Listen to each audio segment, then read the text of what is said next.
at how we got on. Now you've all drawn different graphs because there are different chili challenges. So we're going to talk generally rather than look at one in particular. Okay? What does the x-axis represent? What intervals did you use? What would the y-axis represent?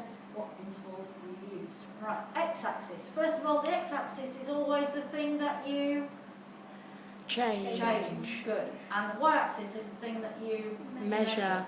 Now, with the x-axis, it is important, as you can see from the one I've just done on the board, that you space your data out at regular intervals. You can't have that one being, say, 1 square across, and then that one 3 squares, and that one 2 squares, and so on.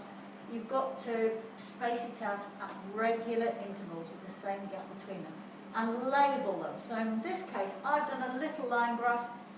Unlike the ones you've done, I've done mine on time and temperature, and I've measured the temperature on 2 occasions.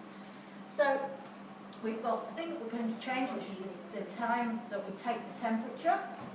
The thing we're going to measure, which is of course our temperature in degrees centigrade. And again, the axis needs to go up at regular intervals. Your scale needs to go up at regular intervals, starting with 0, going regular amounts each time. You can't jump 5 and then 2 and then 3. It's got to be regular intervals each time.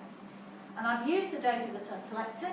I collected data in February, and I collected data in April. And I've plotted it on my line graph. So I've put crosses on the graph.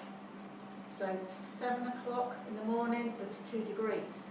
9 o'clock in the morning, it was 4 degrees, and so on. I put crosses, and I've joined the data up with a line.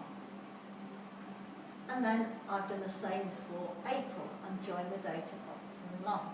Now I've got 2 lots of data on one graph. Does that help? What advantage does it give us? Having 2 lots of data on one graph. It is the advantage is you have to look through lots and lots of different lines. Yes.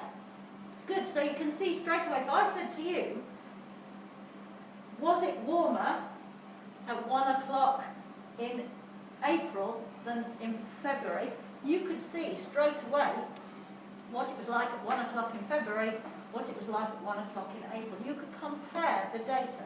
So putting the 2 on the same axes actually helps, because you can compare the 2.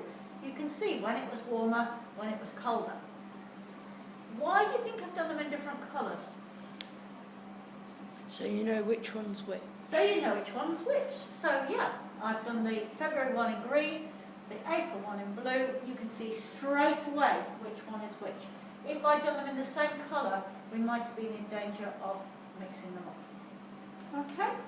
So, that's a quick talk through line graphs. Hope you got on alright.